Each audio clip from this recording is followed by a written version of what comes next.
Hey everybody, it's Professor Parish, and we are in week 3 of English 122. So hopefully, if you haven't been watching the lecture videos, you'll see that they're in our course announcements down here. Week 1 and week 2 are posted. So week 3, we are, hopefully by this point, I'm recording this on Saturday, so it's a little bit earlier than normal.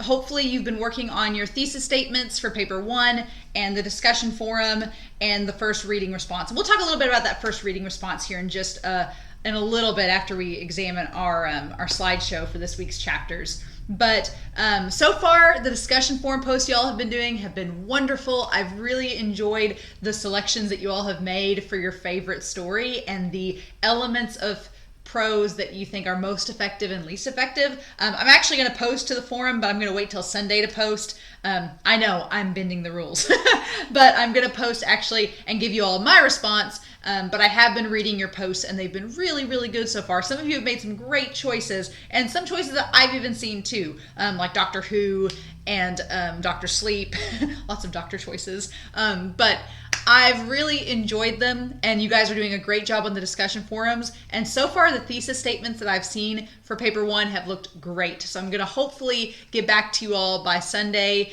and Monday with the grades on this last week too, to let you know if your choices are going to work for this first paper. But so far, everybody looks like they're set to go.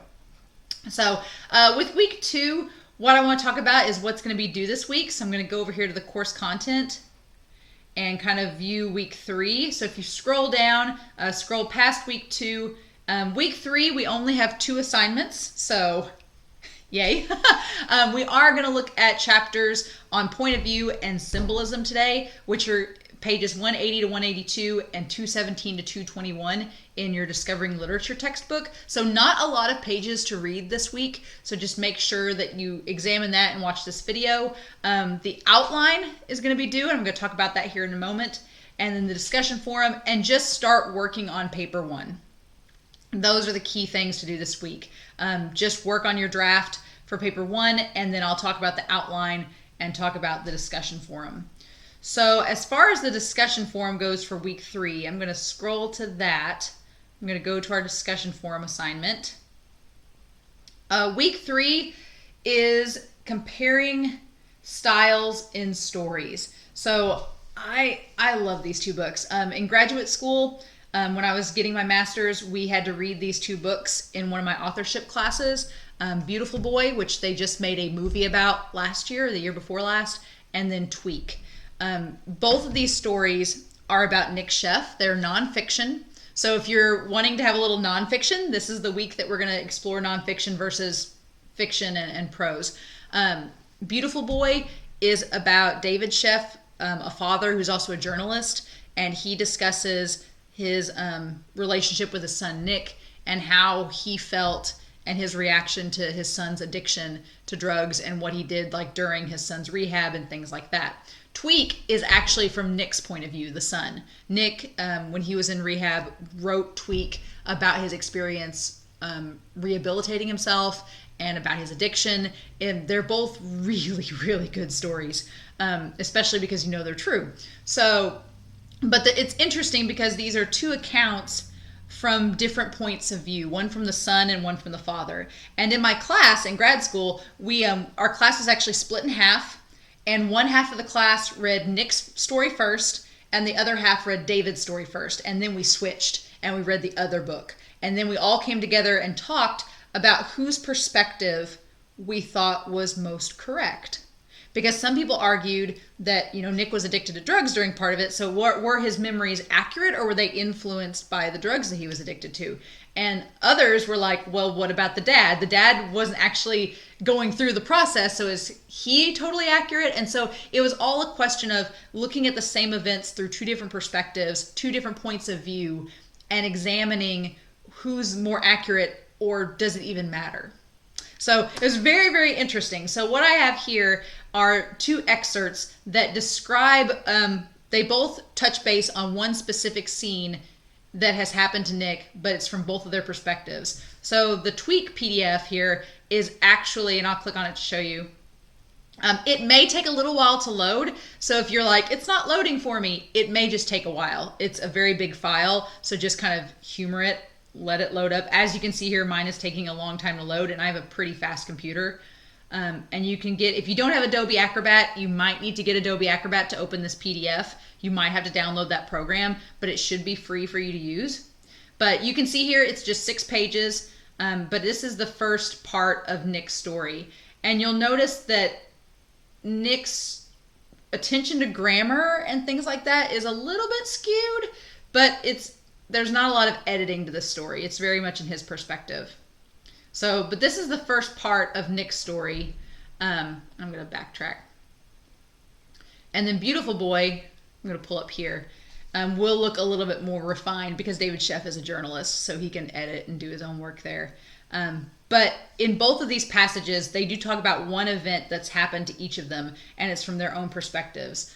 So you can see David's story starts on page 51 and is 5 pages and goes long there. So there are 2 different perspectives, 2 different stories, but I've included 2 different versions of the link, so hopefully you can download one of them. You should be able to. Like I said, you might need Adobe Acrobat to open them. But after you read both segments, I want you to answer these 3 questions. How do the stories vary in terms of style? Which of the 2 did you like better and why? And which element do both stories use the best and least effective? So you're kind of taking last week's discussion forum, or rather this week, week 2's, and applying it to week 3. So I'm really curious to see what you all thought of this. Both of these stories, I read both of them. They're really good. For the record, my group read Tweak first. And having read Tweak first, I identified with Nick's version much more organically. The fact that David is an author kind of makes me a little skewed on his perspective because he's an editor. He can edit and make things sound better. But I've had some friends in that same class who are parents that read David's version first and were like, oh no, David's version hands down is the better one. And I was like, okay, totally makes sense, right? So I'm curious to see what you all think and why you think one version is better than the other, if you think that, or if you think that they're both equal and why that is. I'm really curious. But that is the discussion forum assignment for this week for our class. The other assignment is your outline for paper 1. So the thesis statement was just to tell me what your topic is. It's very basic. Just want to know what the topic is. What are you writing about? So that you have an idea. This outline is going to be a little bit of an extension of that. So the discussion forum posts are due Friday, responses due Sunday. This outline is due Sunday. So let me show you all what the outline guidelines are. So in our handouts and resources, there is this outline guidelines to tell you what I'm looking for. So with your papers, with this assignment, you're going to construct a basic outline of your paper. So this includes an introduction paragraph. Now, if you're doing a short story or a creative nonfiction or something like that, then what you have here is not going to be entirely like what the guidelines list. Instead, I just want your opening paragraph. But ideally, your story starts out with an attention getter, something that draws your audience's attention. It states in some way, shape, or form what the overall topic of the paper is, and then explain your points. Now, if you're doing a fiction story, obviously you're probably not going to list your points because you don't want to give away the story.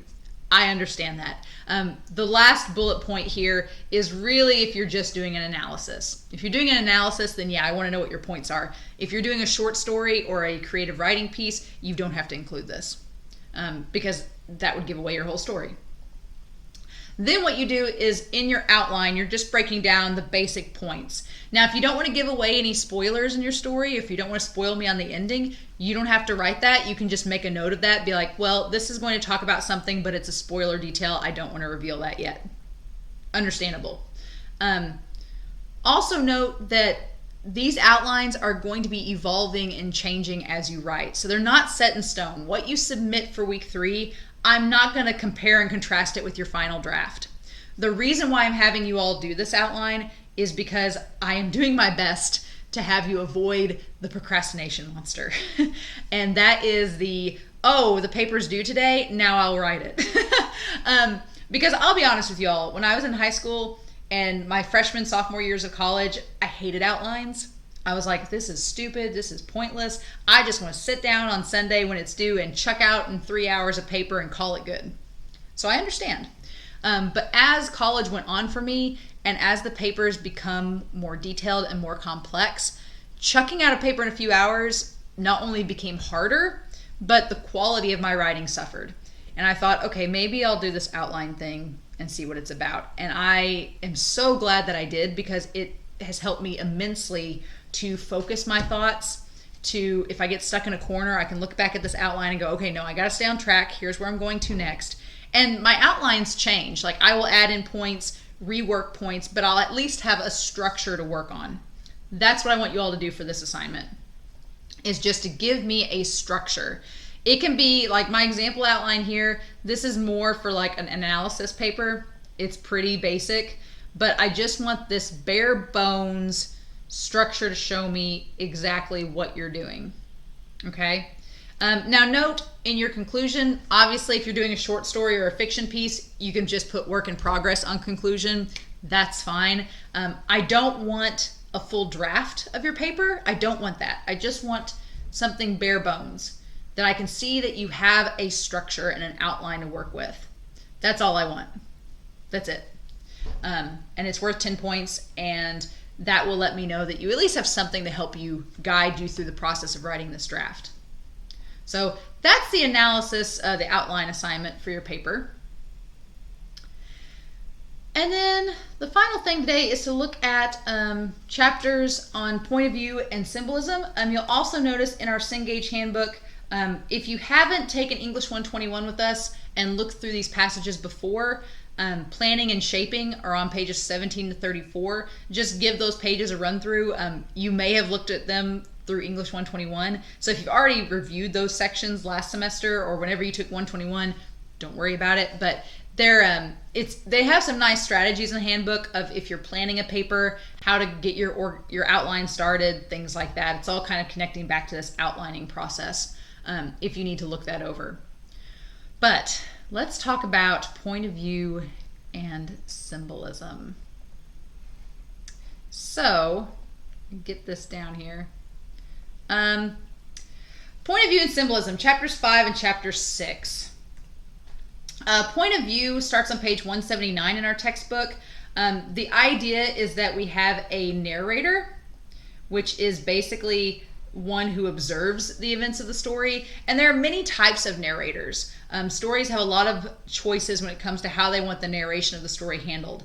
And so the examples I have listed here are ones that will likely be on your exam for fiction, and ones that we see rather frequently. Limited and omniscient are probably the two most common. A limited narrator is when the narrator only knows what we, the audience, knows. So the narrator in this case is usually the main character of the story. So one example I can think of that's pretty modern is Hunger Games.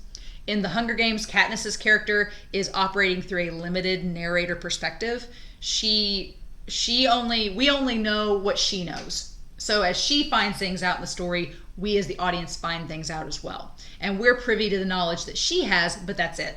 So it's a very limited scope of information that we're given as we follow along the story.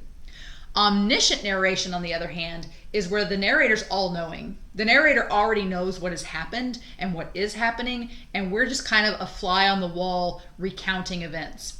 So a good example of omniscient narration is It's a Wonderful Life, which is a black and white Christmas movie with Jimmy Stewart. And in that, the narrators are basically angels. It takes place around Christmas, so the narrators are angels who already know George Bailey's life, Jimmy Stewart's character. So they're just recounting the story to us, the audience, and to another angel, Clarence. So that's an example of omniscient narration. Intruding narration. This is a more recent type of narration to come across in the last 21st, 20th century. And this is an intruding narrator is one that kind of, the theater term we use is breaking the fourth wall, meaning that they can comment to the reader and the audience, and they're well aware that they're in a story. So probably the best example of this that's modern is Deadpool. If you've ever seen Deadpool or you know what Deadpool is about, that's an intruding narrator, because Deadpool narrates much of the story and he's well aware that he's in a story, and he breaks the fourth wall and talks to us, the audience, looks directly into the camera and tells us the story. And that's an intruding narrator. Third person objective is kind of like a documentary. So I think of third person objective as a matter of fact, emotionally removed. Think Morgan Freeman in March of the Penguins or any BBC documentary where it's just the narrator talking about what's happening. That is a third person objective narrator. And then first person autobiographical. This is first person confessional diary-like tone. The narrator can have a persona, but it's all from the first person. And then first person observer is when stories happen in real time. And again, we only see what the narrator sees. So first person observer is very similar to limited, but it's a little bit different. I think the best example would be Harry Potter is kind of a first person observer, because we get the story from Harry's perspective. It's more of like a third person observer, actually. Because it is used from third person, but it's an observer in that it's happening in real time, and we're following Harry along on his journey as it's happening. So you'll see some overlap in these types of narration, but page 179 starts our discussion of point of view off with these terms.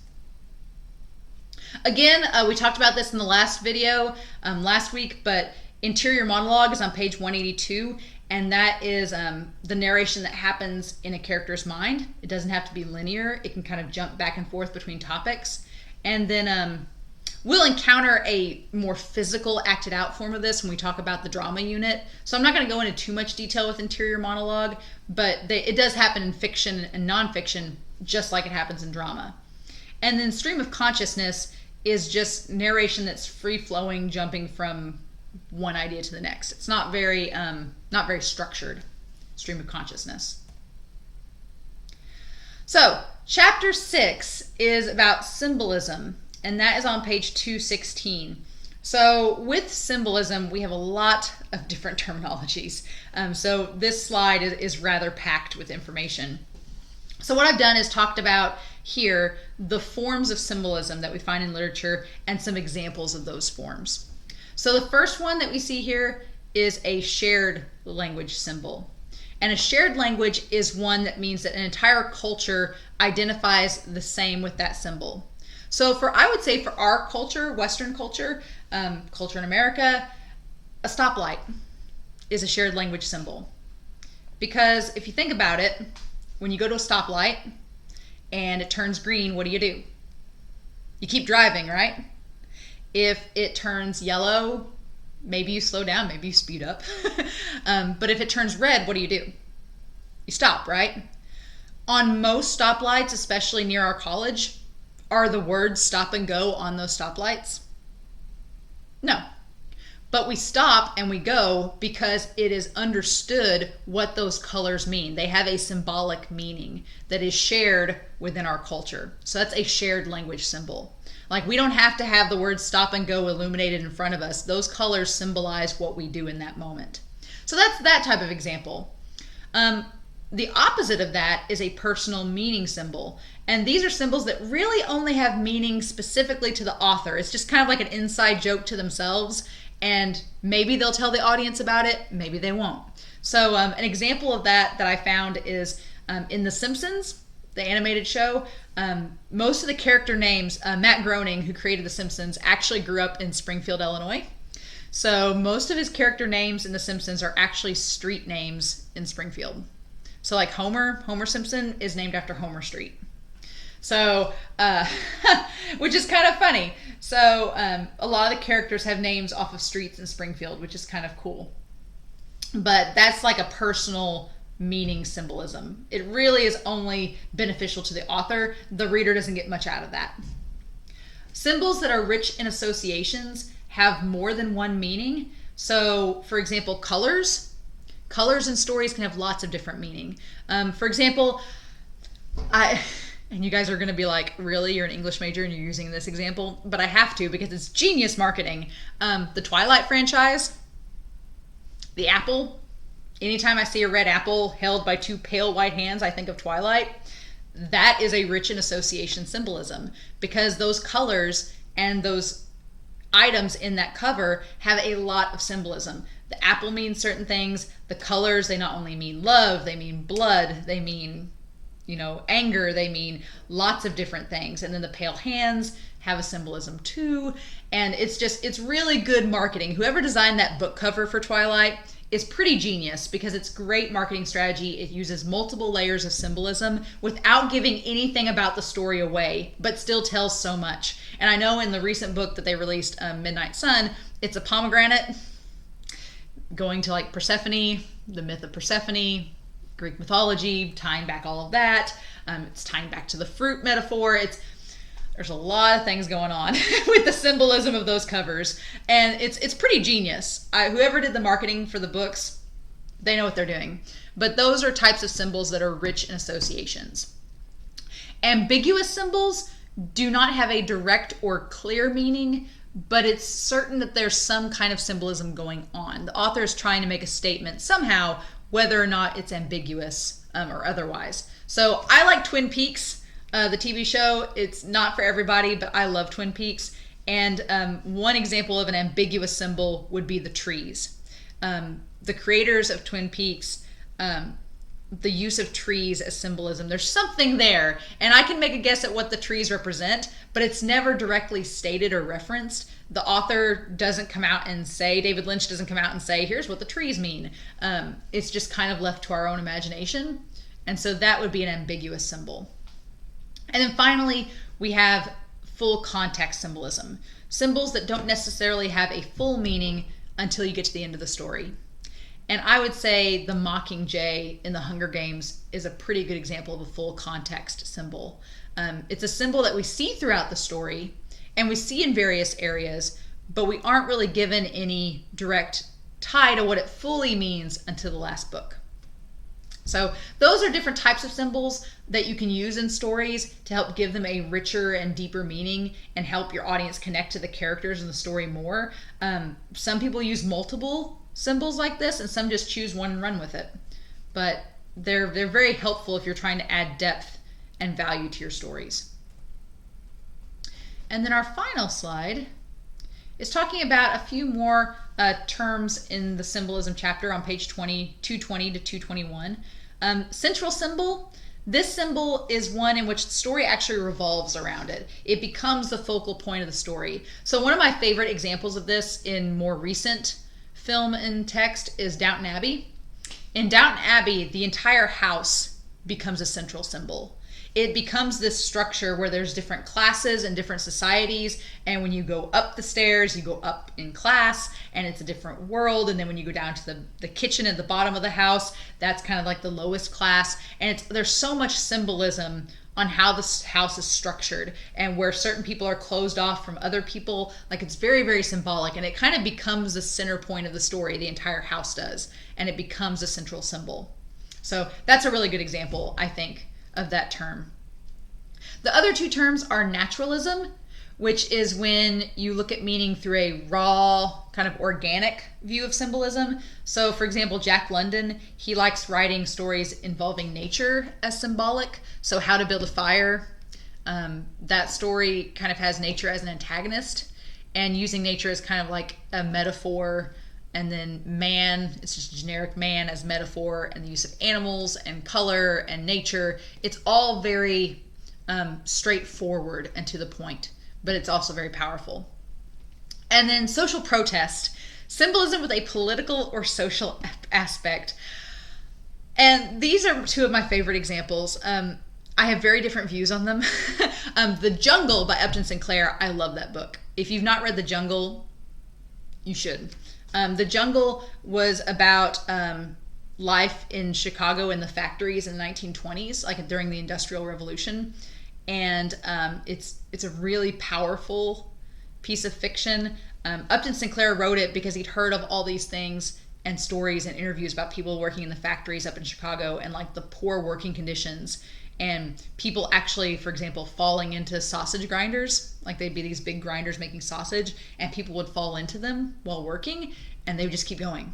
So there was actually people. It's kind of like Sweeney Todd. There was people actually getting made into the sausage, and they were selling it anyway. There were no health or labor laws at the time. And so all of these bad things were happening in the industrial era. And so Upton Sinclair wrote this book outlining all of these accounts that were nonfiction and creating a kind of historical fictional story about them.